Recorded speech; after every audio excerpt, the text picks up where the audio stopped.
박수종이 꿈꾸는 정의롭고 원칙이 살아있는 대한민국. 청취자 여러분과 함께 만들어가겠습니다.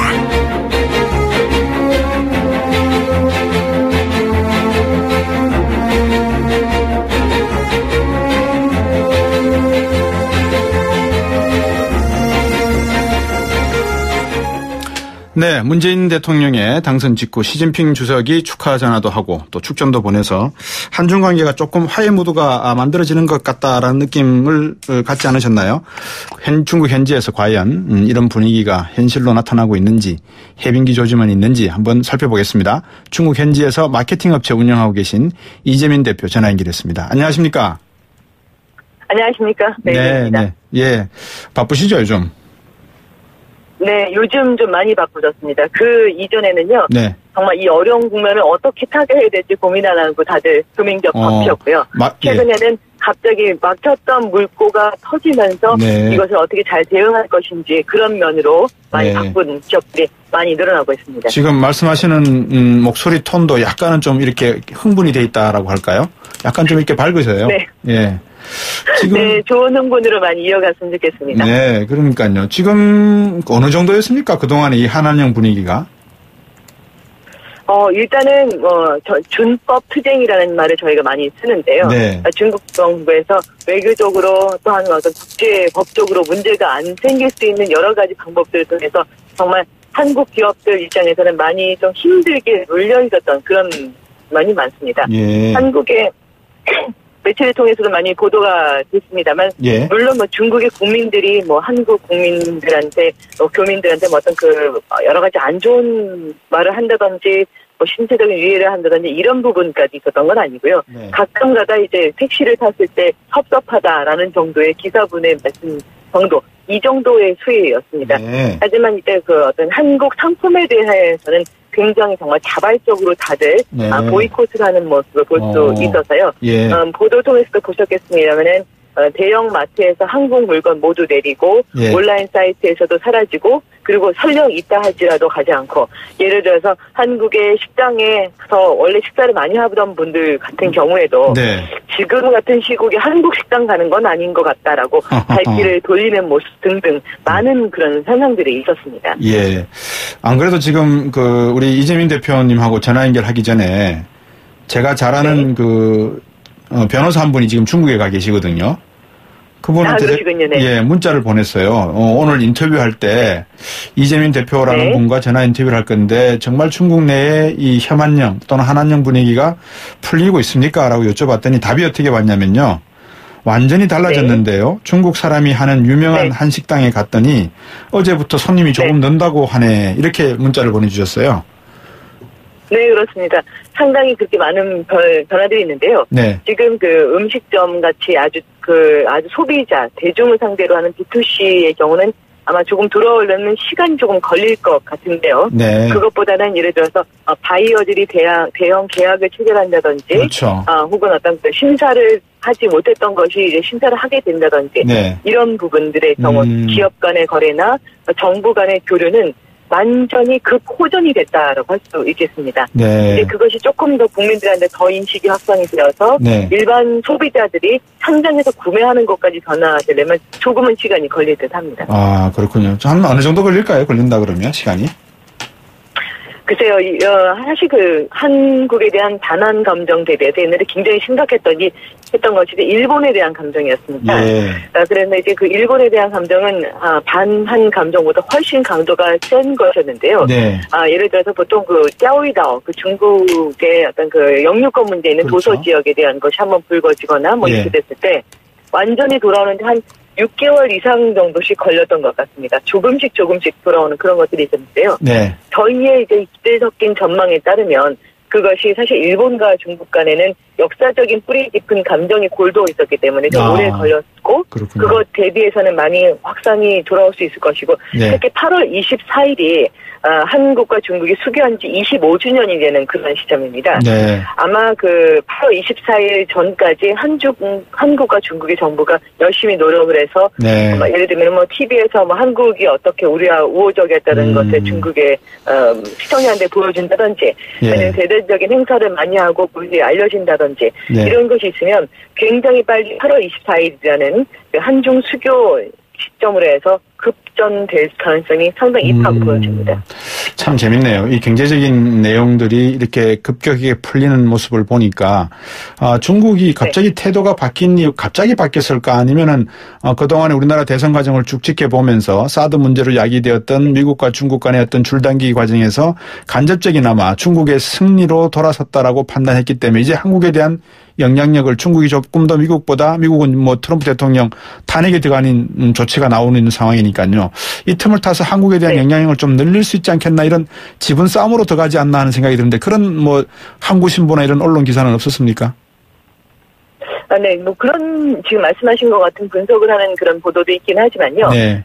그것보다는 한국과 가까이 지내고 싶어하는 중국이 네. 여태까지 좀 기회를 기다리고 있다가 네. 이제 기회가 돼서 다시 시작을 하려는 것 같다. 이것이 네. 조금 더 많은 퍼센트를 차지하고 있는 그런 분석인 것 같습니다. 예, 사드에 대한 얘기하면 이제 저희가 기도를 펼쳐놓고 봤을 때요. 네. 중국 주변 국가 중에서 현재 중국과 돈독하고 사이좋고 이런 국가가 별로 많지가 않습니다. 그렇죠. 예를 들면은 동중국해, 남중국해 사이를 놓고 영유권 분쟁이 있는 뭐 필리핀, 베트남이라든지 네. 혹은 최근 들어서 양안 관계 많이 안 좋아지기 그렇고요. 때문에 네. 대만과도 굉장히 좀 좋지 그렇죠. 않고 뭐 상당히 뭐 굉장히 털을 들어주려고 하지만 말 안 듣는 북한하고도 굉장히 불편하지 않습니까? 네. 그 밖에도 중앙아시아하고도 뭐 1대1로 통해서 여러 가지 잘해보려고 합니다만 돈독한 건이 그렇게 되지는 않습니다. 네. 그런데 이렇게 주변 국가들하고 사이가 좀 안 좋아질 때 같이 나타났던 것이 그 미국이 그들에게 어떤 그 러브콜을 계속 보냈다라는 것, 우리가 친하게 지내자는 그런 콜을 많이 보냈다는 것이 그렇죠. 중국도 좀 부담스럽습니다. 네네. 그런데 이제 주변 국가 중에서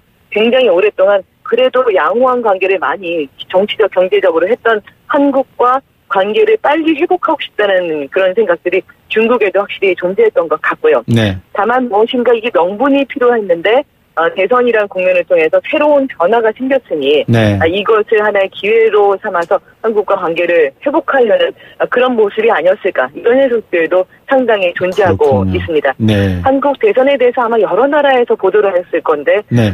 중국만치 관심 갖고 지켜본 나라는 별로 없었을 것 같고요. 예. 그날 그 5월 9일 날 투표 끝나고 나서 그 출구조사 결과가 나오자마자 중국에서는 다른 생방송을 갖다가 하고 있는 것을 끊고 네. 속보로 지금 문재인 대통령 당선 가능성이 어떻다 뭐 이런 방송을 바로 시작했고요. 그 우리나라에 축전 보낸 것도 시진핑 주석이 가장 먼저 했다라는 것. 특히나 이제 그 거의 중국이 출근하자마자 5월 10일 날 출근하자마자 얼마 안 돼서 바로 보냈다는 것은 네. 이미 한국과의 관계를 해결하기 위한 뭔가를 준비해놨다가 네. 바로 메시지를 던진 것이 아니냐 이런 관측들 나오고 있습니다. 그렇군요. 이 중국이 한국의 촛불 집회 또 탄핵 과정을 보면서 내심으로는 상당히 좀 긴장할 수 있는 부분도 없지 않아 있었겠습니다. 그죠? 민주화 과정이 이렇게 진행되는 걸 보면서. 네, 뭐 그런 면도 있었고요. 사실은 이제 중국은 공산당 한 당이 이렇게 네. 전체를 다스리고 있는 나라 뭐 이렇게 되어 있기 때문에 네. 정부에 대한 어떤 반기를 주는 그런 집회가 조금 민감하게 붙여질 수도 그렇죠. 있겠지만요. 중국 국민들이 뭐 그런 걸 보면서 우리도 좀 탄핵을 해볼까? 뭐 이런 결심을 하는 영향은 거의 없는 것 같습니다. 예. 중국은 이미 오랫동안 그렇게 지내왔고 네. 지금 중간에 만약에 현재 공산당의 체제를 흔든다고 하면 네. 전국이 혼란 국면에 빠질 것이다. 뭐 이런 생각을 많이 하면서 지켜봤던 것 같고요. 네. 다만 그런 과정을 통해서 이 한중 관계가 어떻게 영향받을까에 대한 관심을 많이 갖기도 했었고 예. 또 한 가지는 이런 얘기가 중국에 많이 나왔습니다. 한국 대통령은 전 세계에서 가장 수행하기 어려운 직업군에 속한다. 뭐 이런 얘기가 있었습니다. 그래서 그렇죠. 어쨌든 이제 새로운 대통령에 대해서 굉장히 좋은 그런 반응의 기사들이 중국도 많이 나오고 있는데요. 국민들도 새로운 정부 참 좋은 일 많이 하시기를 아주 응원하고 바라고 있습니다. 예. 이재민 대표께서 말씀도 잘해 주시는데요. 지금 사드에 대한 입장은 변화는 없는 거죠? 중국 정부의 기본 입장은 그죠? 네, 일단은 기본 입장은 변화가 없을 텐데요. 언론에서의 온도는 살짝 변한 면이 있습니다. 네. 예전에 맨 처음에 사드가 불거지기 시작했을 때, 특히나 어떤 그 배치가 결정됐다라고 언론에 됐을 때는 네. 결사 반대라는 것이 굉장히 많았었고요. 예. 이런 것을 통해서 우리가 얼마나 큰 영향을 받을 것인가. 중국 언론에 상당히 많이 격앙돼서 보도가 됐습니다. 네. 그런데 이제 대선 구도가 거의 확정되어 가는 네. 대선이 아직 투표가 진행되기 전부터 시작해서요. 예. 설령 문재인 당시 후보가 당선된다 할지라도 네. 한국의 신임 정부가 이 패드 배치를 처리하기 쉽지는 않을 것이다. 이런 기사가 조금씩 흘러나오기 시작했습니다. 네. 그러면서 어느 정도 뭐 이런 설령 배치된다 할지라도 입장을 이해해야 되는 것이 아니냐 등등 네. 살짝 온도가 낮아지는 네. 그런 분위기가 관영 언론 통해서 이제 조성되고 있습니다. 이재민 대표 이전에 언론사에 근무하신 적 있으세요? 아니, 언론사에 근무하진 않았습니다. 근데 특파원 말씀하시되 아주 정리도 잘해주시고 말씀을 잘해주셔서요. 귀에 쏙쏙 들어왔습니다. 오늘 말씀. 아닙니다. 네, 오늘 말씀 잘 외국에 들었습니다. 살다 고맙습니다. 보면은 다 애국자 된다고 해서 열심히 잘 하겠습니다. 사업 번창하시기 바라고 좋은 일 많이 있으시길 바라겠습니다. 오늘 말씀 고맙습니다. 감사합니다. 배신이었습니다. 네, 이재민 대표와 말씀 나눠봤습니다.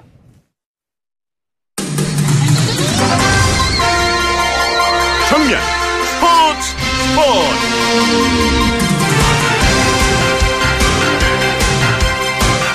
네, 스포츠 정면 승부입니다. 중앙일보 박민 기자입니다. 안녕하세요.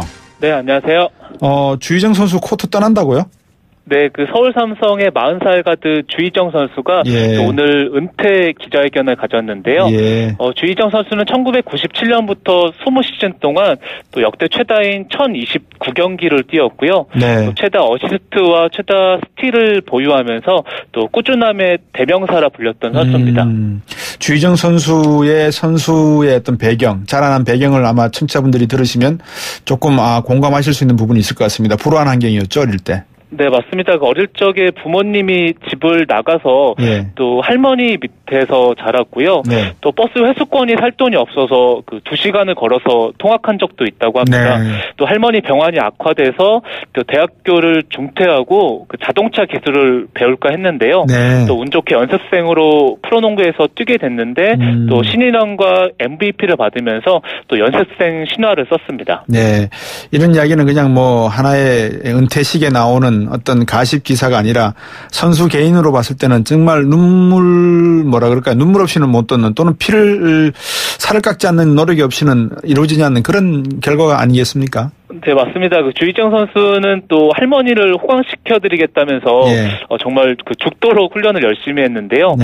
슛 연습을 하루에 그 500개씩 총 그 150만 개를 넘는 슛을 쐈다고 하고요.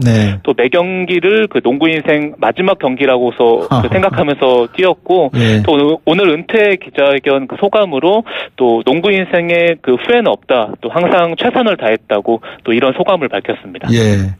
강정호 선수 요즘 선수 생활 하고 있습니까? 뭐 어떻게 돼가고 있습니까? 네, 그 현재 그 음주 뺑소니 사고를 그 과거에 냈었고요. 그 오늘 항소심 재판 결과가 나왔는데 또 1심과 같은 징역 8월에 또 집행유예 그 2년을 선고받았습니다. 그 오늘 재판부에서는 또 음주운전으로 2차례 벌금형을 받고도 그 또다시 음주운전 사고를 냈다가 도주까지 한 만큼 또 1심형의 형이 그 무겁다는 주장은 받아들일 수 없다고 밝혔습니다. 앞으로 선수생활 할 수 있겠습니까? 미국 메이저리그에서 이러면? 네, 그 현재로서는 좀 쉽지는 않은 상황인데요. 일단 강정호 선수가 일주일 안에 그 대법원에 상고할 수 있지만 또 3심에서 뒤집힐 가능성이 크진 않고요. 그리고 미국 대사관에서 그 취업 비자를 받아야 하는데 어렵죠.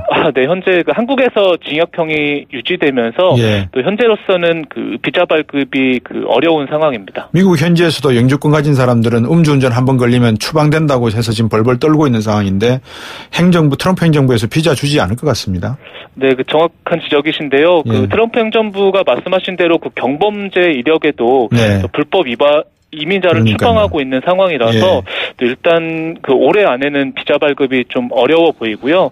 그 현재로서는 또 일단 미국 대사관이 그 내년에 비자를 발급해줄지 피츠버그가 또 1년 남은 계약을 해지할지 정해진 게 없기 때문에 좀 더 상황을 지켜봐야 될 것 같습니다. 스포츠 선수건 정치인이건 연예인이건 이 공인들은 자기 관리하는 것이 상당히 참 중요하다는 걸 다시 한번 느껴야 되겠습니다. 그죠? 네, 맞습니다. 그래서 그 야구 팬들도 워낙 강정호 선수가 그 그라운드에서 좋은 모습을 보여주긴 했지만 또 야구에서 스트라이크가 그 3번이면 삼진 아웃이니까 또 실수를 한 번도 아니고 3번이나 한 만큼 또 그런 그 용납돼서는 안 된다. 또 이렇게 비판하는 팬들도 많습니다. 예, 철저히 반성하고 죄를 뉘우친다면 또 기회가 주어져야 된다는 것이 하나의 옳은 이야기입니다만 더 지켜봐야 될 것 같습니다. 오늘 말씀 잘 들었습니다. 고맙습니다. 네, 감사합니다. 중앙일보 박민 기자였습니다. 7시 뉴스 듣고 3부로 돌아오겠습니다.